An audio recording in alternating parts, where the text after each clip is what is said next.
But first, the Obama campaign is trying to keep the peace in Denver by allowing Hillary Clinton's name to be put in nomination from the floor. In a joint statement today, Barack Obama said, quote, "I am convinced that honoring Senator Clinton's historic campaign in this way will help us celebrate this defining moment in our history and bring the party together in a strong, united fashion." Hillary Clinton said, quote, "With every voice heard and the party strongly united, we will elect Senator Obama President of the United States and put our nation on the path to peace and prosperity once again." Joining us now, two of Hillary Clinton's most diehard supporters. Dara Murphy is a founder of People United Means Action, and Will Bauer is a co-founder of Just Say No Deal. Will, Hillary's name is going into nomination. I gather that's not enough for you. Why not? Well, it's the least of things. This is not a favor that's being done for us. This is the way the process is supposed to be done. Since 1884, we've had conventions where more than one candidate's name is placed on the ballot. So we're not asking for any special treatment here. This is how it's supposed to be done. But you're saying that you're not going to support Barack Obama. Well, I've always said that. Come November, I will not be voting for Barack Obama. All right. Well, Dara, are you going to be supporting Barack Obama, or are you also going to support John McCain? I'm not saying that we're supporting John McCain. What we're saying is that we're not going to be supporting Barack Obama. I want to play something that Hillary Clinton said when she ended her race in June, when she concluded that the race was lost and that Barack Obama would be the next Democratic nominee. Here she is on June the 7th. Watch. So I want to say to my supporters, when you hear people saying, or think to yourself, if only, or what if, I say, please don't go there. Every moment wasted looking back keeps us from moving forward. Life is too short, time is too precious, and the stakes are too high to dwell on what might have been. Dara, what is it that keeps you from listening to Hillary Clinton? Oh, we all listened to that speech. It was a beautiful speech that she gave on June 7th. And in our position is that Hillary stood up for her voters for as long as she could. And now it's our job to stand up for ourselves. And that's right, but she's not standing up for your organization. I mean, Dara, she said to a reporter, "We oppose any effort that doesn't support a Democratic victory in the fall, including PUMA." You're with PUMA, right? Yeah, we're PUMA PAC. Right, so she doesn't support you. Well, it's not her job to support us. It's our job to support the democratic process, to support democratic voters. We don't operate at that high level. We're about the voters, the voice of the voters, and the democratic process. And speaking of the democratic process, Will, why not accept the fact Barack Obama, if he comes out of the convention as the nomination, that's the end. You've had your say. Hillary Clinton supporters have had their say.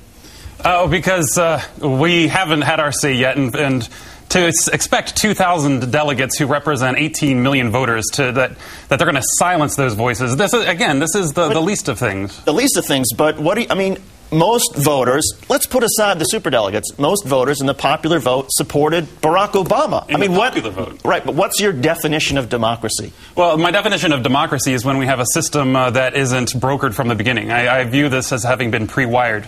You know, everyone talks about Florida and Michigan, that they broke the rules and that they were right to be punished. But no one realizes that Iowa and South Carolina and New Hampshire, they broke the rules too. But for some reason... Wait. How did they break the rules? Because by moving up the date. Oh, well, no, there was you want to get into this because it's kind of wonky, but for example, there was a process where they were going to invite 4 states to be early window states, and those were going to be collectively... I see where you're going. Here's the problem, Will. Here's the problem. All right. Hillary Clinton, Barack Obama, all of the Democrats agreed with the process. They all agreed. They were all aware of the very issues you've been raising now, and I guess the question is, why can't you guys let this go? Why can't you accept... I mean, do you really want John McCain to be president? Well, no, I'm not going to be voting for John McCain with joy in my heart. But this isn't about John McCain. This isn't about Barack Obama. This isn't about Hillary Clinton. This is about the democratic process. And we've seen it greatly abused this year. And, most of us were very damaged personally by what happened in this country back in 2000 when the election was decided by... Wait a second. Who was abused? Who did the abusing in this process? The DNC did the abusing. Whether it's Nancy Pelosi or Donna Brazile or Howard Dean. How did they abuse the process? Well, for example, Howard Dean selected which states would be punished and which ones wouldn't. He didn't apply the rules. But everybody agreed. Hillary Clinton agreed. All right, Dara, let's ask you. Right. Who abused the process? Yeah, I would say that the RBC on May 31st in Washington, D.C., Hillary Clinton campaign did not support that process of taking 4 delegates from her and giving them to Barack Obama. But they support it now, and in fact, Barack Obama has reinstated the Michigan and Florida delegates. So why is this a complaint of yours? You conveniently at a time when it will help him and not hurt her. So I mean, Dara, I think it's widely agreed that. Dara, do you support abortion rights? Yes, I do. You do. Then why would you want John McCain instead of Barack Obama?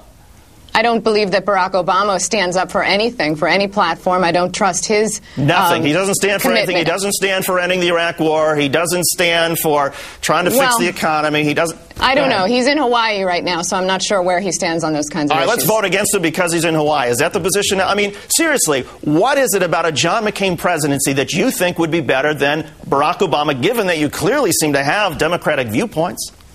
Because it will change the leadership of the DNC. That's all you care about, is changing the leadership of the DNC. All I care about is the Democratic Party, the democratic process, and Democratic voters. Well, I would say it would be great if this could be about issues, but in the last 6 to 8 weeks, Barack Obama has betrayed every issue that he garnered original support for, whether it's FISA or offshore oil drilling or the Iraq War. But if that's the standard, if the standard is he's flip-flopped, John McCain went from comprehensive immigration reform to only border security. He went from, I'm against the Bush tax cuts, now I support the Bush tax. I mean, you could go on and on. I agree. You know, politicians do flip-flop. But what I would say, Barack Obama has gone beyond flip-flopping. This is betrayal of issues. And what I'd say is, at the end of the day, since we can't trust him on policy, we do have to revert to issues of character, of trust, of experience. Well, you raise a very good point. Let's talk about issues of character and trust. Experience is the big one. Well, Dara, let's talk about issues of character and trust. How much money has PUMA raised? We've raised about $50,000.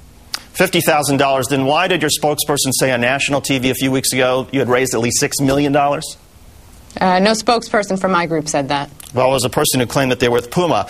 Only $50,000. Now, do you think that with $50,000 that you represent a wide view of Democrats? Yeah, we're not necessarily rich, but we are a large group. We don't need to be rich to be able to be effective. $50,000 is pretty small, so a donation that kicks into $50,000 would be pretty significant. Is it true that you donated to John McCain's campaign in 2000? Yeah, I donated $500 to the Republican primary campaign in 2000 and $700 to Hillary Clinton this year. Okay, so what about that argument then that, look, these are just Republicans who are trying to cause trouble in the Democratic Party? Well, it's just not true. Our largest donation there's a limit of $2,500. We are a political action committee. We have to file our forms with the FEC, so we cannot accept donations of that size, and we do right, not. But $500 is a pretty significant amount of money. In fact, I think if I'm doing my math correct, that's 1% of $50,000, right? Now, we're comparing apples and oranges. Sure. I mean, your group has only gotten $50,000, but you gave $500 to John McCain back in 2000. I mean, the point is that there's not a lot of money behind your group. There are allegations that you guys are Republicans. There are also allegations, well, that you guys don't respect the democratic process, because if you did, you would follow advice of Hillary Clinton. And you know what? She's saying, let the process play out. I'm going to be nominated on the convention floor. The democratic and when the convention is over, stand behind Barack Obama. Why is that so difficult for you to do? Well, you know, because you are confusing the terms democratic process and Democratic Party. The Democratic Party is supposed to represent the voters. The democratic process is what protects voters. Right, but I don't understand how the voters are not protected when the voters, the majority of the popular vote, supported Barack Obama. And the only way that Hillary Clinton can get this nomination is if you convince the superdelegates to somehow change their mind. Is that what you're advocating, Will, for this convention? Well, yes. I mean, that's what conventions are about. It's a 0-0 game right now, and there's no nominee until the delegates decide who that nominee is. Barack Obama is only the presumptive nominee. He is not the nominee. It's for the delegates to make that decision. Well, how can it be following the democratic process, given that Barack Obama got a majority of the popular vote, and you're asking the superdelegates to overturn the will of the Democratic voters in all these primaries, and we're not even including the caucuses. He got the popular vote in just the primaries, and you want to overturn that. Well, first of all, we're working with different numbers. It's my understanding that Hillary Clinton got the popular vote, and I would say your understanding is wrong. Well, we're using different numbers on that one. Right. You guys are using a lot of different numbers throughout this whole argument. But again, the bottom line is Hillary Clinton wants you guys to knock it off. She wants, if you feel as passionately as you do, she wants you to support the Democratic nominee. That happens on August 28th. Yeah, the August 28th is when we'll have a Democratic nominee.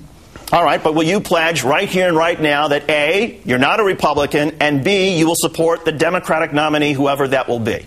Dara? I will pledge that I'm not a Republican. Absolutely not a Republican, never have been, never will be. I will not support Barack Obama. I will not vote for him. Will? I've been voting for 18 years. I've never once cast a vote for anything but a Democrat. I even campaigned for Michael Dukakis when I was 14 years old. I mean, the Democratic Party has been my home.